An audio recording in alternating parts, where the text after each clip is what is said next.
Okay, so in the first roundtable discussion, we talked about architectural pedagogies mainly and its role in architect's perspective. So today we can reverse the conversation a bit, and we can talk about architect's role in the cultural domain through heritage management and museology, and how it's related with architectural education and practices in general. So I can give a little cognitive framework, then I can ask some questions, then everybody can express their opinions, expectations, and concerns. So currently we are working as Ambaradan on several projects, and one of the topic is about heritage management in the age of globalization, which is very generic. But we are especially questioning why ancient heritage sites considered as a national commodity. And particularly in post-colonial museology, it is problematic because the museums tend to convey a single narrative. However, we all know that history can be very biased. And also in some countries, like they have problems to taking back their own tangible heritage from some countries. So I think we should always be critical about any narrative that resourced from a single perspective. And today, museology and museum design are no longer seen as a function applied to the museum phenomenon, but as activities oriented towards design, participant in the creation and modification of the museum features. And from the architectural point of view, particularly in interior space and exhibition settings. So do you think any part of our education we could have been encouraged by our professors to think about within the power structures around museums, exhibition settings, or heritage sites? Can you repeat the question? In our educational practices, I think we have lack of encouragement from our professors to think, especially, I don't know if you take that course, but in the heritage management course, even, like we weren't thinking in, like we weren't encouraged to critical thinking in the power dynamics. Like we thought as UNESCO is an ideal institution to protect heritage sites, but I'm not sure. And I know you guys all have some problems with that curriculum, so we can start talking with that. Okay. Chinmay, sorry. Okay. No, I think in general, this lack of being critical is in all subjects in architecture pedagogy, not only museology. And maybe I didn't take that course you were speaking about. I wasn't here. But I think also that from European university that is Mantova, that is so connected with UNESCO, it's not that they don't push you to be critical. Maybe is the professor themselves are not critical to the institution even. So yeah, I think that is the main problem. They don't criticize a lot what is given as a schedule and as rules to follow.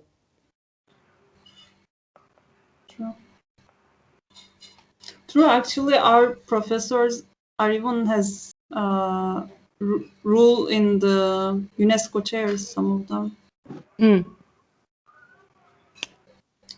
But there was also an Australian professor, right? Yes, it was split between that. But the one who was giving us the role about the laws required into UNESCO was an Italian professor. And it was very interesting that most of the laws and regulations were, for example, done after 1970 or 1960. And so I remember reading somewhere after the class, because I asked the professor, if anything was taken after 1970, can people try to return it to its origin or the rights of it? And she was like, no, they made the law that only after the people signed in 1970, that's when, heritage, pieces can be returned. And so I was reading somewhere that actually most of the, Western countries fought actually so that the law wouldn't make it, going backwards, Back. only forwards, because they know that a lot of the pieces they had, for example, were Will go cut off back. from that. And she didn't even mention it. Like when I asked her, she was like, yeah, okay, this includes that. Yeah, you're right. But there wasn't any, like she was saying, critical thought into, is this law proper? Should we change it? Is it okay? Like to look into how heritage needs to be dealt with. It was just more like what you have, and this is the way it is, and you just need to learn it. Mm. Yeah, there is an artist performance now. He's very famous. I forgot his name, but he's stealing back some, especially like mask works or very. I don't know if he's from Nigeria or Gambia, but he steals back, and some people says like he cannot be legally judged because it's an artistic performance. He is stealing. Yeah. But with the press conference and like literally make it art performance. Cool. So, hi, can I talk? Sure. Yeah. So, heritage, like at least in the Indian context, like a very like considering it is a third world country, it like becomes very like complicated mess in terms of like who has the ownership, what kind of narratives does that heritage cover. So even heritage has a spectrum of like built to like the intangible ones. So so it's very interesting how in design education or any architectural education throughout like the continent, heritage is often looked up as an artifact, as something which existed before, something to learn from. Where in reality, you sort of have like you live heritage. Like there are so many. Like Rahul lives in one of those cities where heritage steps up from a platform of just being an artifact from the past, and it becomes like something to like which you sort of interact with on everyday basis. But like this is missing in this understanding of what like what covers heritage, and as an architect or a designer, how do you like what do you conserve? Is it like the whole part of, because it's also because post independent countries and a lot of this ideas, okay, what do we really have which consists of our heritage, right? So there's this political perspective of what heritage is, there is the social perspective of what, because there are multiple communities, and like post independence, like democracy is evolving, so like the perspective of how we look into heritage also changes, right? Because it's like layers and layers and layers. And like a lot of people, like I realized this after coming out of that educational setup of looking back, and understanding heritage, and one sort of realizes that like it's much more complicated, and like we don't actually have a vision to like understand those complications, right? Because for the most part, like design education is also detached from the, say, political understanding of uh, the system of building. Like there are so many hierarchies which exist like in just so I feel like it's not even like people don't even realize that it exists, but there is also not like a very provocative eye like towards looking at heritage per se, because I worked on this one project. It was a heritage management plan with this firm based here, and we were dealing with a temple city called Bhubaneswar, which is in the eastern part of India, and we had to follow UNESCO guidelines to deal with it, right? Because majority of the funding and like a lot of these frameworks were like taken up from UNESCO, because that is universally acclaimed, and it's easier to do things, and they can sell it under sustainability and like social sustainability and all of that. And one sort of realizes that like UNESCO, the guidelines and the framework is not equipped to deal with the complications of like say ownership or because say as a temple it's not just the trust which owns it, right? So there's like the ownership chart sort of like goes around saying who actually uses that temple. And it's very interesting because so the temple was predominantly Hindu, right? And for the longest time they did not allow anyone who was non-Hindu on the like on insides of the premises of this temple. So if like you are say like in the current scenario of like who is allowed, like who owns that heritage or who does it belong to, it would be questionable to say like what it's not accessible to all. So how is UNESCO, how is working on the UNESCO guidelines? Like, so I'm just thinking like that is a good example because we sort of also have this idea that, okay, this is discriminatory on majority levels, right? So like what, like as heritage, what do you look to conserve? And like it's, I don't know what I'm saying, but like I'm just, that's one example where you sort of know like, okay, this is failing somewhere. And how do, like we need more than just designers to like resolve this. So I think I sort of lost track. Can I ask a question? How ancient that temple is, and there any gap that it was unused for a while and then it was like rediscovered, or it was always like used properly by a certain community? It was used by majority. I think the temple belongs to like 700 AD or 700 to 900 AD, and it is continuously lived. Like it was never abandoned. It is one of those four pilgrimage spots in the country. But I think in terms of the usage of communities, so like that area where the temple belongs to also has a very rich tribal history, right? And like a lot of the roots of like say modern day Hinduism goes back to the tribal history. So in terms of like our understanding of okay, who are the people who are using this temple, like we don't understand enough because there's no clarity of okay, like when did this dominate uh say that like religious landscape and like what was the kind of thing. So these things are very loose ended, and to sort of conserve that, like we are often looking at heritage through today's perspective, right? Which puts it in a binary of okay, this is what it was, this is right, this is wrong. But like in like say 1200 years of like we sort of never really know, right? Because history is also not documented because a lot of tribal cultures and like are majorly oral. Yeah. So how do we sort of do that? So I don't know. Yeah. I think it also brings forward an important question. What you're saying is that you ask what is there to conserve, but it's also a question of who decides what it needs to be conserved. So the question becomes, is it something that people leave to experts, or in this kind of situation, is it something you go back to the community, or does it need to be a combination of both? And so for me becomes the question is, who gets to decide what needs to be conserved and how?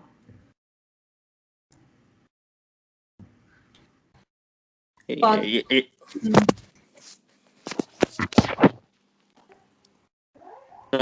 Can I Yeah, add? go ahead. Okay.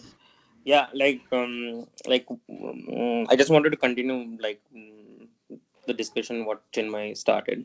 So, like for example, also the topic of the critical thinking or Indian context or in the subcontinent itself, like the South Asian subcontinent. Like it's basically the problem is in the society somehow, like in terms of critical thinking. I mean, all the institutions, um, they never uh, like institutions or the educational societies or the government itself. um, I mean, they never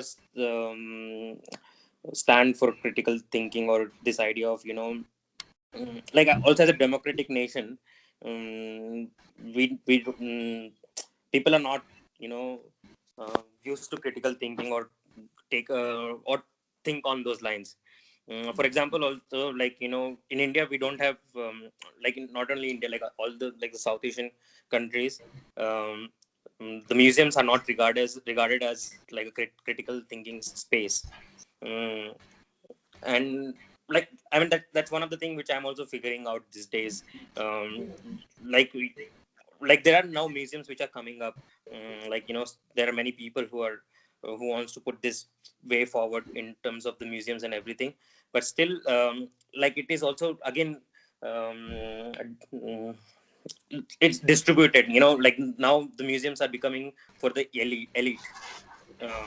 So that's again, social class is coming into this picture.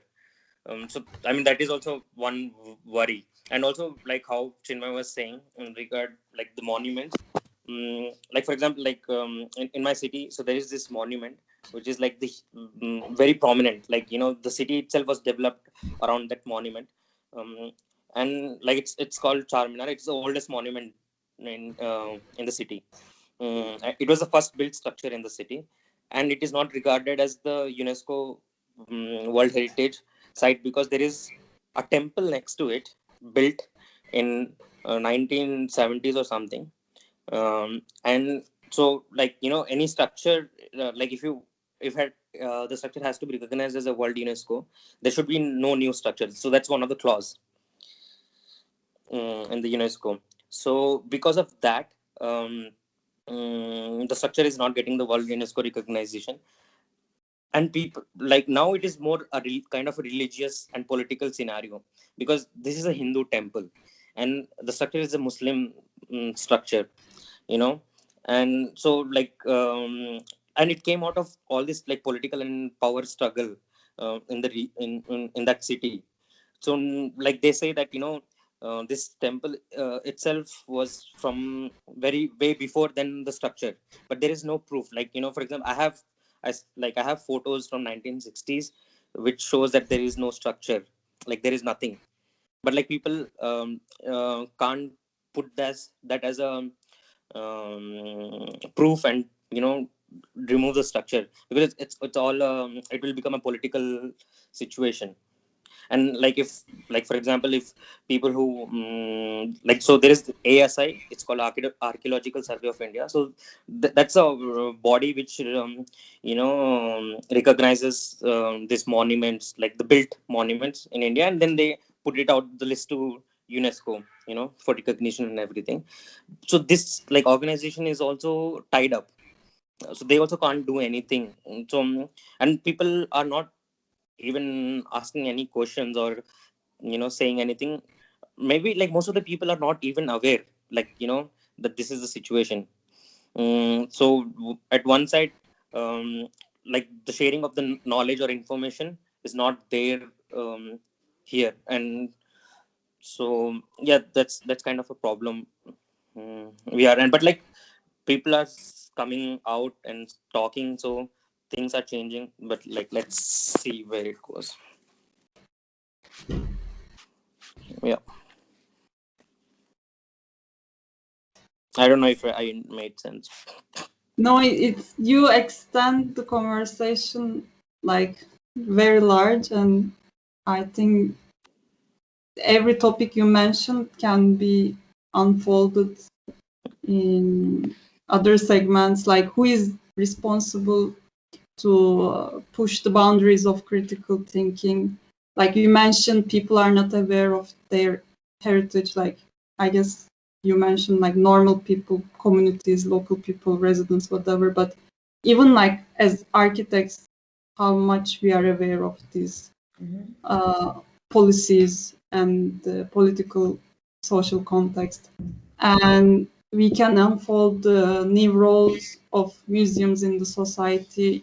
Maybe you guys know ICOM declared new definition of museums in 2019 in Paris Convention, and they're literally talking about museums should be democratizing, inclusive, being transparent. You know, all that fancy words about social justice.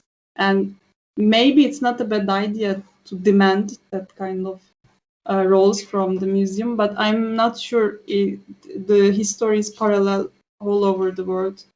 You mentioned that in India, museums become more elite, and I think in Europe, this idea that museums being a light is trying to be crushed. I don't know what you guys are thinking.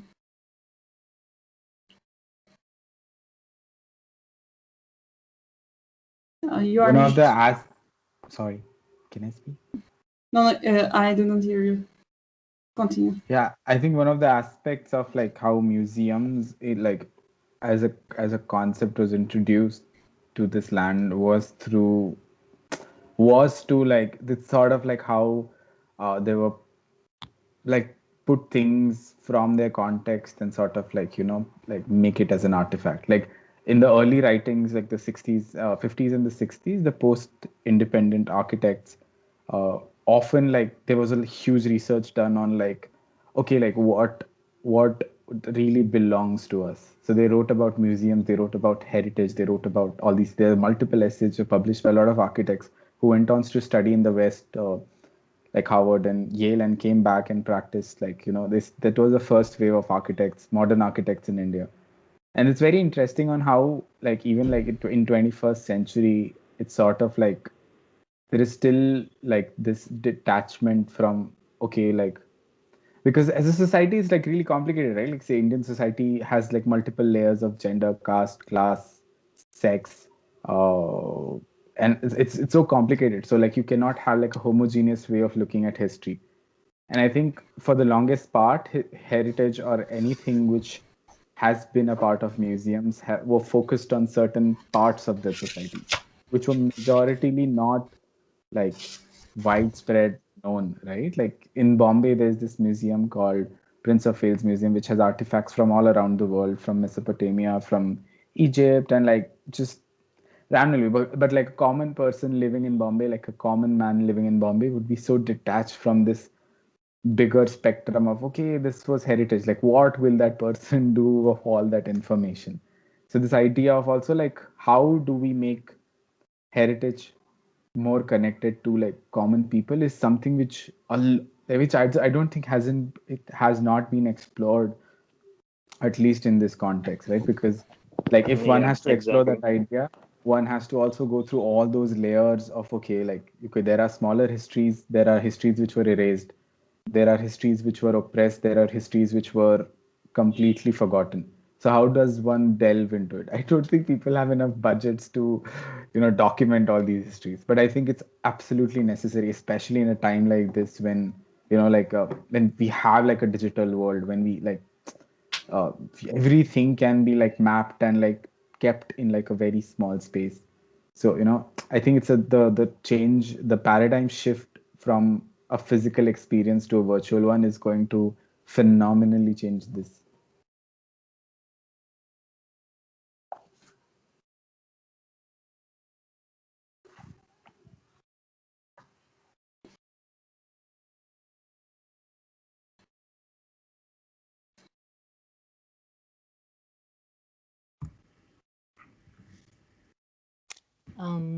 About this shifting from the real life to the internet life. I saw that at least in Italy, for like museums that are not working with public, they are doing a lot of streamings, like, and even around the world, like with the not creator, like the person that curator, yeah, going around the way of the installation and explaining for people to see.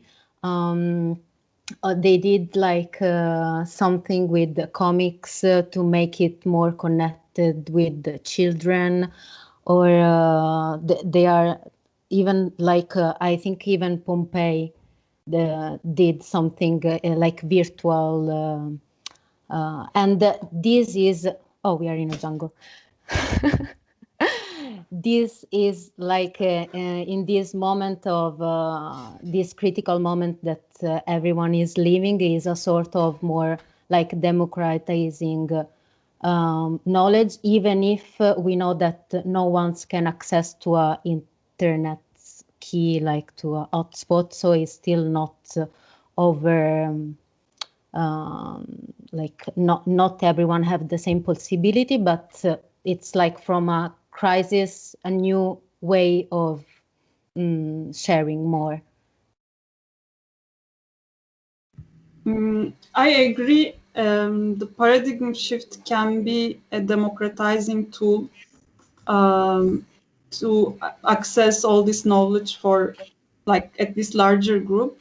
But I think some people, some initiatives also can take advantage of this paradigm shift to recreate that erased history for some oppressed communities.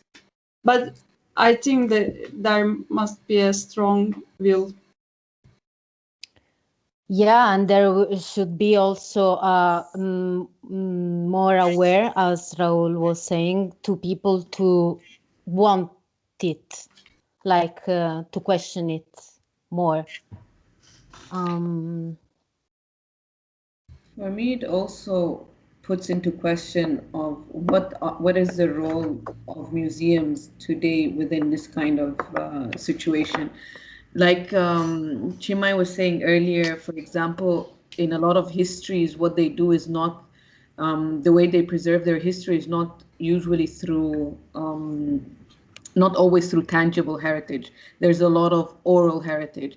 And so also to try and to redefine the way museum deals with heritage in these different communities and to also see the perspective of the other. So it becomes also an important question because we also discuss other than museums. We have discussions about otherness and about how in a lot of the time these sort of institutions define the self and the other, and so museum works on defining the core of, for example, if it's in Europe or if it's in the US, then they define themselves and their heritage and their culture, and then they define everything else as the other, and it's the way people perceive them.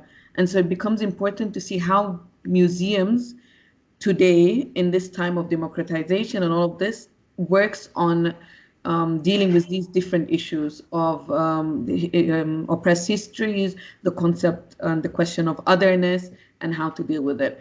And so I'd be interested into seeing your point of view with these different contexts.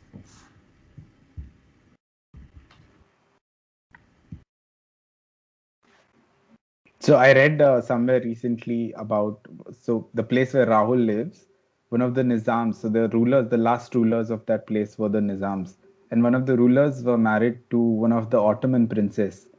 I think in early Yeah, whose name late was Ezra. the late 19th century. When was it?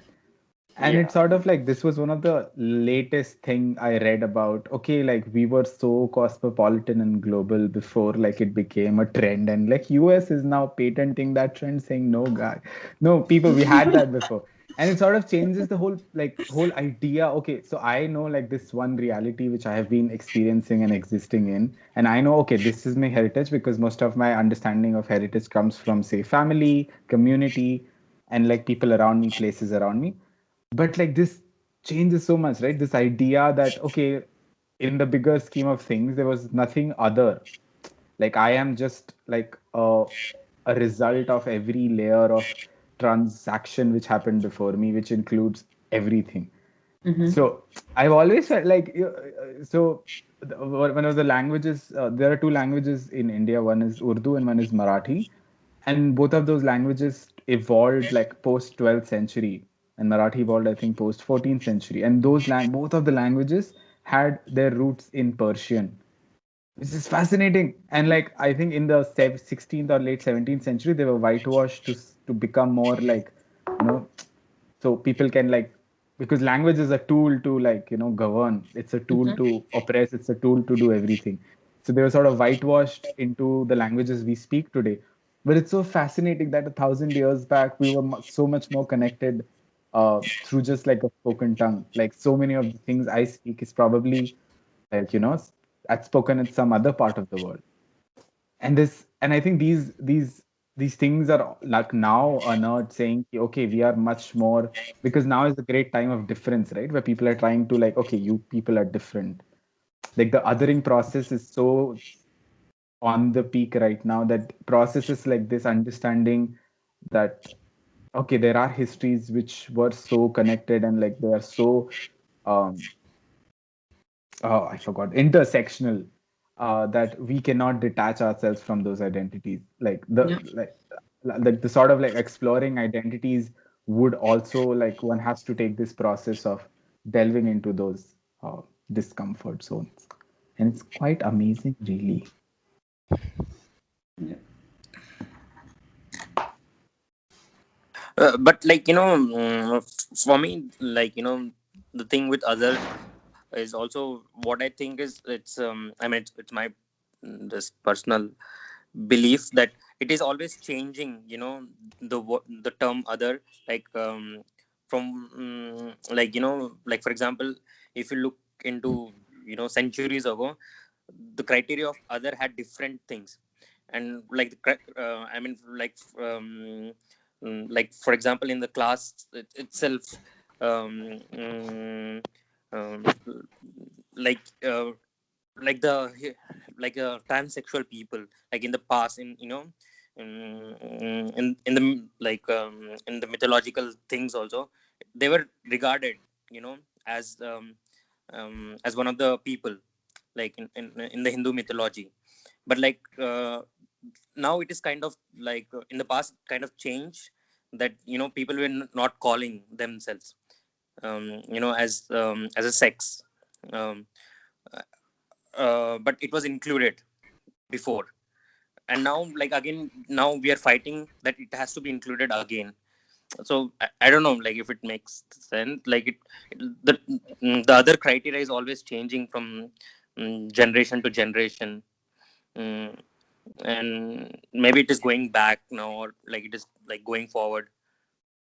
mm, yeah, I mean, like for me that was the thing. Mm, Marie, go ahead. No, I didn't understand the thing of language that was included and now it's not included. No, Uh, he's talking No, no. about the transgender people, and like historically how they were like a part of the mythology, and like a lot of like past kingdoms, but now it's sort of changed to like, because now they have to fight for their rights, and they do and not have like dignity. So like how does like society change from being so acceptable to the, but it's also very interesting. um I forgot. Yeah, there's this person. There's a poet or activist called Alok Menon. They're based in America, and one of the things they have been recently doing is exploring gender through a colonial perspective and understanding gender through like colonization, and it changes everything. Like it like the history which we have been taught, like sort of a lot of, they infer to all these books by people understanding gender and sex and a lot of things, like, and how colonization sort of interpreted and broken and like rebent our understanding of what gender means. It's quite fascinating to sort of like see like how these bigger political changes throughout the world also shaped our very personal identities, and like Yeah. gender is becomes like really really personal, right? mm. So I think we should call them up for the next round table. Could Which be. is the name? Alok Menon. Can you write it Oh, Uh, on also, the I can. chat. thank you. yeah, also like in terms of the languages, it's very interesting. Like for example, English was other, you know, um, like for many countries, like like if you look 1 century ago or something like that. But like now it has become like, especially in India, it has become a prime language, and the other language, like the local languages has become other. When you like, just when you fill out also any application or something, like what do you speak, like the first thing is English, and then like Hindi, and then you have this blank called other, and then you have to fill, like probably like I have to fill my mother tongue as other language.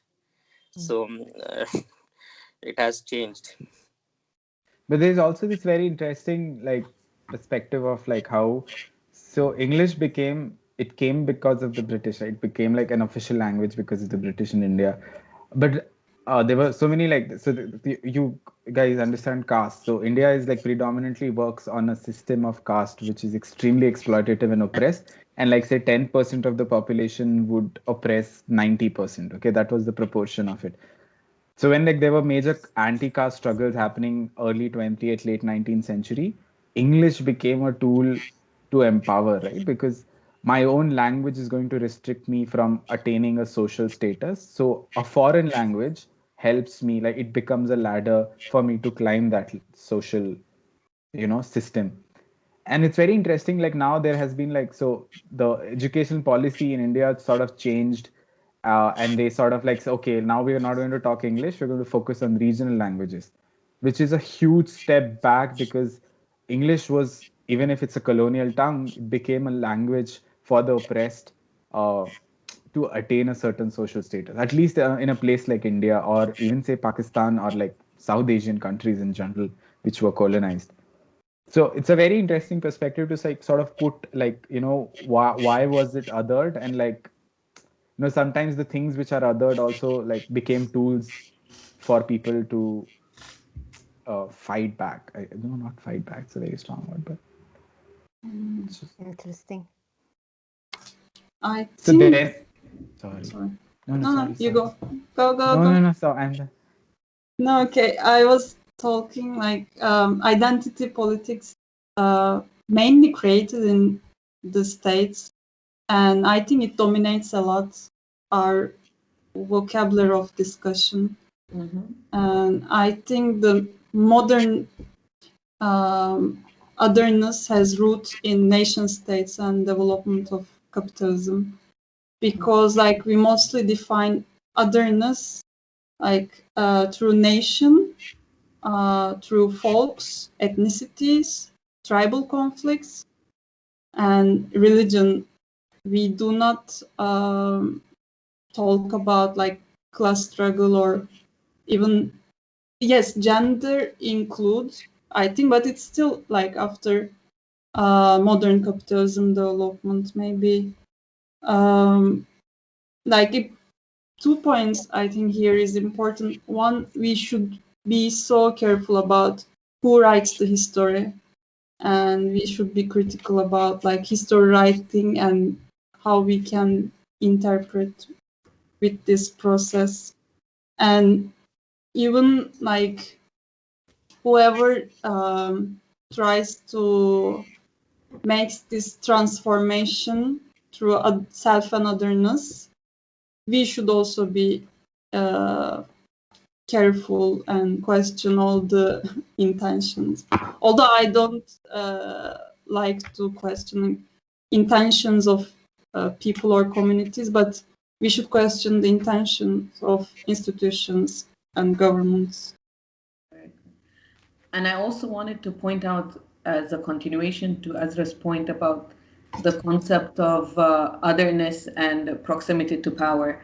And so I was reading a very interesting article the other day that was talking about a guy who wrote a book about how the Irish became white. And it was talking about how, for a long time in the US history, because it's looking at that perspective, how Irish people were seen as the other and they were seen as different. And then with the change of the power dynamics within the US, the Irish people changed from being, like the other or the working class or seen as different, and they became white because it was very beneficial to the power structures within the state at that point for them to be associated more with whiteness than with others. And so it becomes also very important to try and analyze the power structures and the histories to see like where these concepts come from and when it is chosen for people to be othered in different contexts. And so.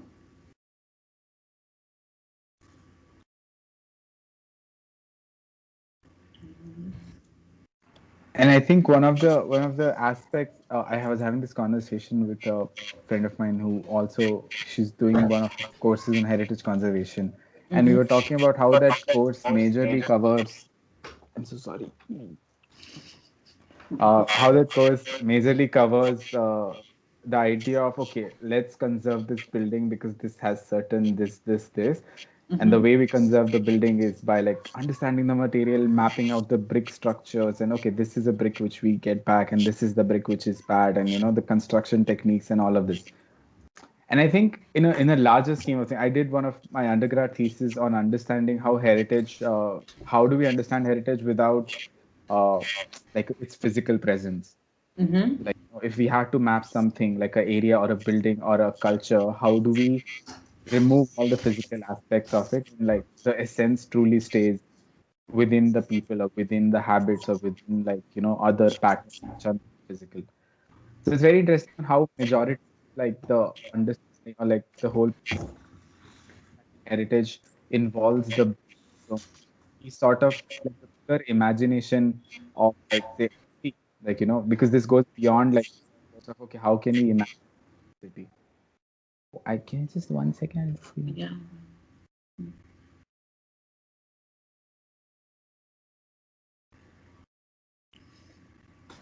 So sorry. No problem. Yeah, so how does the understanding of like the past or understanding heritage or tangible culture help us become better at imagining futures? Like, I think this disconnect, at least in India, I have seen this disconnect in the education system, in the system of how we understand what we look at in heritage. And I think it's also making us as flawed as people who have the responsibility to imagine a future. And it's just a incarnation. It doesn't even have to be a designer. It's a thing, right? I have to imagine my future. And I think I can connect to this because there was also this thought of I was watching this video of someone in London who was talking about documenting queer history in and around the city. And it's very fascinating because most of the queer histories which were documented were of the royals and people who could afford to document their histories, but majority of it was lost.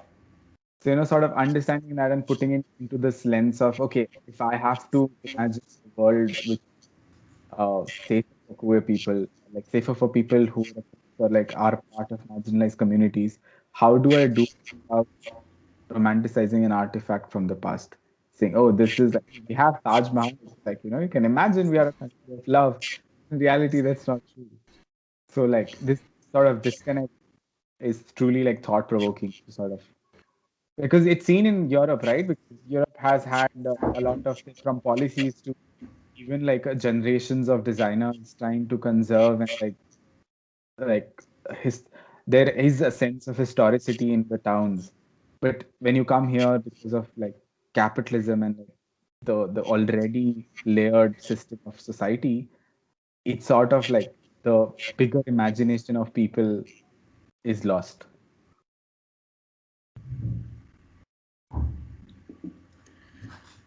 For your point, it's really interesting when you were saying that you were doing the thesis about how to imagine heritage and the effect it has without all the tangible effects for it, because it is also sometimes important to kind of see the importance of intangible heritage, because not in all societies and all cultures is there only tangible heritage. And so to see the importance of intangible heritage in like a society or a community, it's also important. And then with your point saying that trying to make heritage or looking into things in a way that is not disassociated with the society is very important. And so that's what we were trying also to look into. Our project is how can we make heritage not just the concept of these old buildings or things that are unused or they look creepy and scary and people can't even walk at night. And you were saying also the concept of safety, not even in a concept of how a society looks at it, but for example, when it comes to how also, for example, women experience urban spaces. And so it's a very interesting concept of looking into how heritage is not just something that is isolated that people just look at, oh, this old looking building, but something that actually interacts and has an effect within, you know, communities and their lives. So true. I think I also agree, like strongly agree, 2 points that Chinmay mentioned, how like active dialogue is a responsibility for all of us. And I don't know if he mentioned active dialogue, but maybe I'm obsessed with dialogue and that critical production together. And the danger of romanticizing the nostalgia, like the sense of nostalgia can be very tricky in many sense.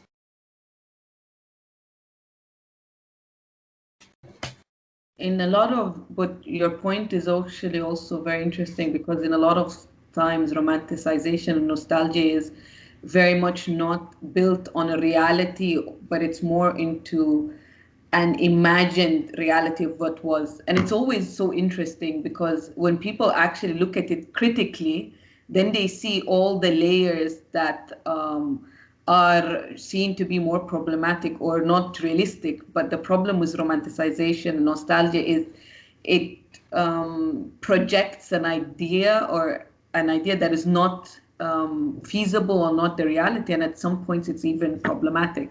So it is a very important point to look at. So we can slightly conclude if everybody is okay. I'm very satisfied with the discussion, and I can continue hours and hours, but I feel like people are tired. If anyone has a point that they want to say, yeah, go ahead, feel free. But if everyone's like reaching the conclusion, then yeah, Ezra can just kind of try to conclude and wrap it up. So I have just a question. Like, yeah, go ahead. I mean, like, you know, I want to know, like, how are you taking this conversation or dialogue further? You know, like the motive. I have Like, the if you same can question. elaborate, yeah, more on that. Ezra, do you want to take it, or should I go for that? To me, as I know, we don't have very ambitious goals. Like we were just very urged to create something, not even a platform, some initiative to discuss that people we enjoy to discuss. Like that was our point. And plus, like we would like to do some independent research projects, independent from academy, and for funding and to, how to say, like justifying this situation, we had to name it and under the umbrella of this initiation. So that's all. A lot of also what we mentioned is very true in our manifesto, because when we were discussing the idea of museology and curatorship in a course that we were doing together, we noticed that a lot of the time things were said, like the discussion was going in a certain perspective that was very biased, and at some points not reflective of different perspectives and different points of views. And through having that discussion within that course, within us also, we found that dialogue and discussion and conversations actually made us more aware of certain topics and certain points that we were not aware of before. So we started discussing the idea of history and its biases, the idea of time linearity and how things are seen that are going into a certain direction.